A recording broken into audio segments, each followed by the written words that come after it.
Montre pas. Après, quand on vous montre, on arrive à évoluer, même si on est obligé de s'apesantir un petit peu hein, sur certaines choses. Mais au moins, voilà, vous savez comment prendre le travail. Donc là, le contour est fait. Je fais mes repères de centre. Voilà. Je repositionne mes aiguilles en pourtour de façon à ce qu'on puisse positionner le patron de l'autre côté du tissu, comme on avait fait pour l'autre revers. Voilà.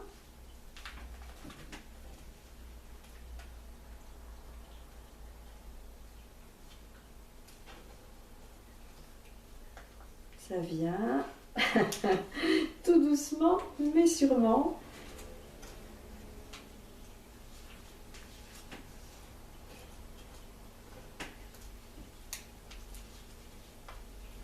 Voilà. Terminé. Donc, j'enlève les autres aiguilles qui servaient à maintenir le patron. Et donc, voilà. Donc, au dos, bien sûr, c'est marqué. Hein, et je repositionne, donc je refais glisser mon tissu et il faut qu'il soit maintenant comme ça, de ce côté-là. Hein. Donc, je vais remettre des épingles pour repositionner l'autre partie.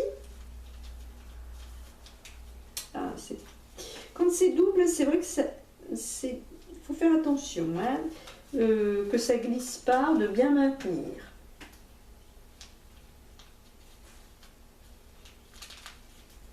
Voilà.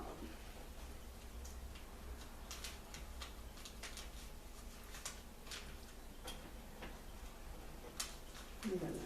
Bon là j'en ai pas mis beaucoup, c'est juste histoire de maintenir. La pièce est petite, hein. Voilà. Donc voilà, maintenant c'est maintenu, je renlève les épingles du dos qui ne servent plus puisque maintenant on a positionné le patron et je vais suivre l'autre contour et j'aurai fait la deuxième partie du revers.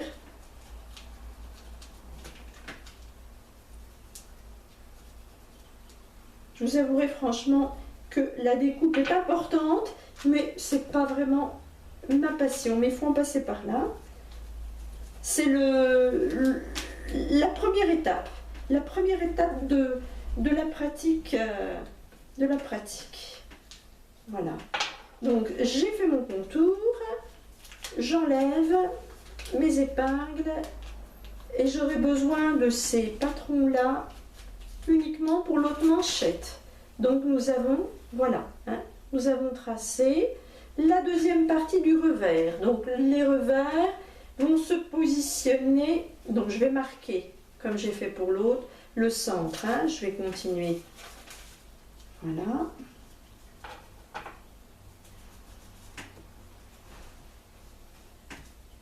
Voilà,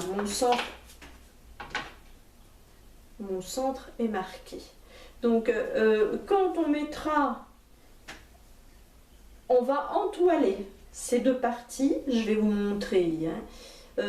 Ce sera l'objet d'une autre séance. Hein. Nous nous reverrons, j'espère. Et donc, je vous montrerai l'entoilage, comment entoiler. C'est-à-dire, pour le revers, il faudra forcément qu'il soit un petit peu maintenu rigide, de façon à ce qu'on puisse le retourner et qu'il tienne, hein, comme pour la jambière. Et donc, après, on montera la première manchette. Donc avant qu'on se revoie, je ne vais pas vous faire subir encore la séance de la deuxième découpe de la manchette, c'est exactement à l'identique. Par contre je vais vous montrer le positionnement pour l'autre pour l'autre manchette, sur le tissu. Ça parce que pour moi c'est important de façon à ne pas vous tromper, manchette gauche, manchette droite. Donc ça je vais vous le montrer tout de suite. Donc on reprend la manchette. On avait la première manchette, même si, voilà, la première manchette était comme ceci et on avait commencé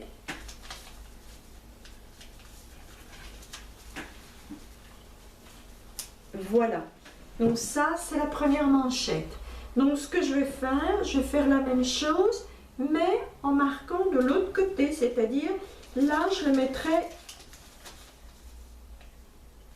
vous voyez, de ce côté-là. D'ailleurs, si on retourne le tissu, on voit très bien que c'est pas le même contour. Hein. Donc là, maintenant, il me faut la manchette de ce côté-là. Hein. Donc, je vais vous montrer la découpe. Donc, première manchette, voilà, elle est complète. Voilà. Et pour le positionnement de l'autre manchette, j'ai toujours mon prototype. Donc, et puis après, nous en aurons fini pour cette première séance qui, j'espère, n'aura pas été trop longue pour vous-même. Donc, voilà, j'avais pas la place de couper dans mes 50 cm. La deuxième, ça faisait trop juste. Donc, c'est pour ça que j'avais positionné pour avoir le moins de pertes possible. Donc, on avait découpé, j'avais ça en reste, voilà, sur le côté. Je ne pourrais pas, ou à moins, si pour avoir ce que vous pouvez faire, je ne sais pas, je vais regarder, parce que j'aime pas jeter, mais là, vous voyez, donc c'est même pas la peine, il faut, si, à la limite, comme ça me fera gagner du tissu. Alors, à la limite, comme ça, je pourrais, si ça va très bien aller, comme ça j'aurai un bout de tissu complet. Donc ce que je vais faire sur l'autre partie du tissu qui me restait, donc là j'ai fait ma découpe de ce côté là, vous voyez, de ce côté là j'ai fait la découpe. Donc la deuxième partie du tissu qui me reste, ce que je vais faire, je fais, c'est pareil, le droit fil, quand vous prenez le tissu sur l'endroit, le droit fil il est dans le sens des raies. Hein. Donc je mets l'endroit à l'intérieur de la pliure et je plie, voilà, je plie comme ceci, dans ce sens-là, l'endroit à l'intérieur, mais je plie cette fois-ci dans la longueur. Ça me permet de conserver après une partie entière de l'achat de mon tissu. Donc c'est ça, la couture, il faut être quand même, il faut réfléchir lors de la découpe des pièces pour pouvoir tirer profit de son tissu au mieux. Parce que sinon, si vous positionnez vos pièces, vous allez utiliser du tissu, voire le gâcher. Hein. Donc peut-être que l'autre tissu servira à faire, je ne sais pas, un bandeau ou autre chose, quelque chose d'assorti qui vous pourra vous faire plaisir et coordonner vos affaires quand vous mettez, voilà, pour faire un look coordonné. Donc voilà, donc je vais mettre ma manchette de ce côté-là. Donc je prends la longueur, en fait, pour la pliure, il suffit que je prenne la longueur et je rajoute 4 cm environ pour le haut, puisqu'on a gardé sur l'autre manchette une partie un tout petit peu plus haute. Hein. Donc, allons-y. Voilà, juste vous montrer ça, parce que je trouve que c'est très important. Donc, ce que je fais, il faut que je repère que le tissu ne soit pas en biais, c'est-à-dire suivre comme il faut les raies. Ça, c'est intéressant d'avoir un tissu à raies pour pouvoir positionner le droit fil. C'est très très très intéressant. Oui, voilà. À raies ou à raccord, hein, pourquoi pas, hein, à raccord. C'est plus facile, on dira. Donc là, j'ai assez de tissu et voilà, c'est pareil. Moi, j'aime pas, je déteste gâcher. Donc, j'essaie de faire en sorte de couper. Là, c'est bon. Hein. Donc, allez, je vais déjà épingler. Je me pique les doigts. Épingler mon tissu de façon à ce qu'il ne bouge pas lui-même lorsque je vais positionner mon patron. Voilà. Alors moi j'avais une maman qui était qui cousait beaucoup. Et en fait c'est mon père qui lui avait appris à coudre. Quand ils se sont mariés, curieusement, ma maman ne savait pas. Elle ne savait pas coudre. Donc mon père lui a appris des bases et elle s'est prise au jeu. Donc j'ai baigné un peu durant mon enfance dans tout ce qui était couture, boutons, tissu, et je la regardais faire. Et en fait, je pense que je me suis imbibée de ça et en fait je suis un peu, on dira, autodidacte, tout en ayant vu ma mère faire. Elle ne crée pas, hein, ma maman. Il faut savoir que, bon, elle réparait, bon, bien sûr, elle faisait des ourlets, tout ça. Elle faisait selon des patrons. Mais en aucun cas, elle ne créait... je pense que c'est parce elle n'osait pas, elle ne devait pas oser.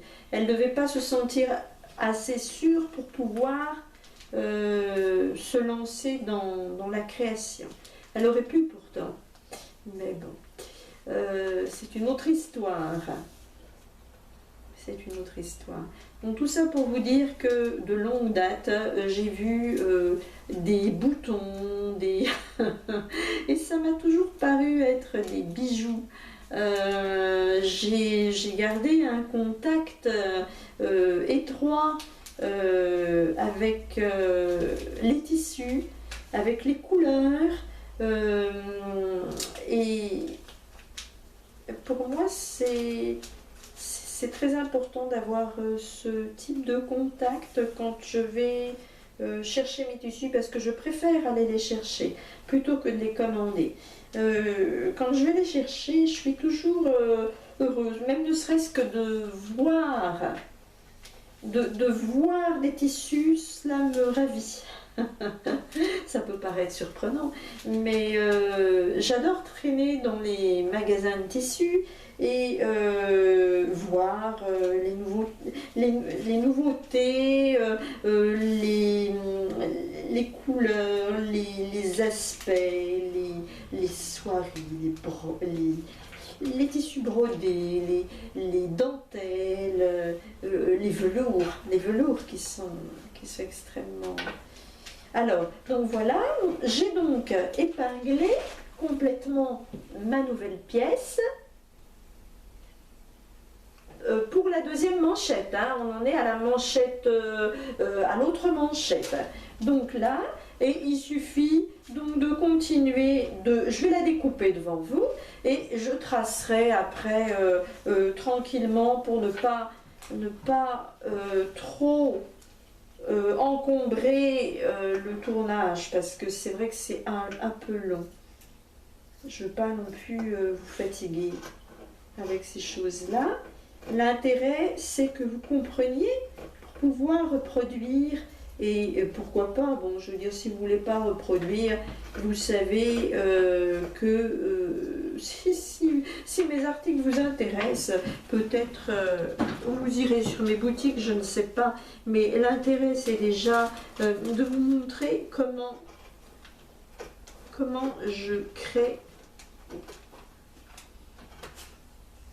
Ça met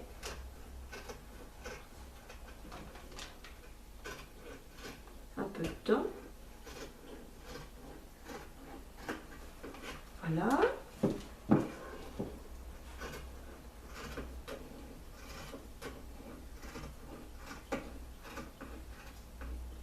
Et que vous voyez quand même que je n'aime pas gâcher des choses.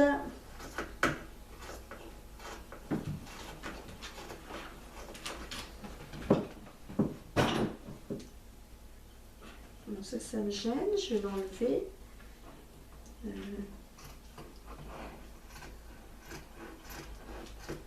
J'ai bientôt fini.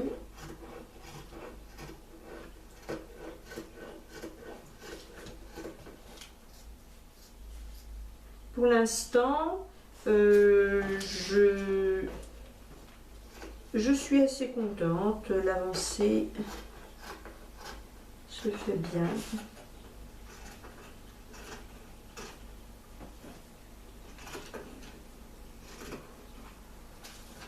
Voilà. Je crois qu'il faut que je recoupe là. Voilà. Donc ça, c'est fait. Je vais quand même ouvrir la pliure parce que c'est deux pièces séparées.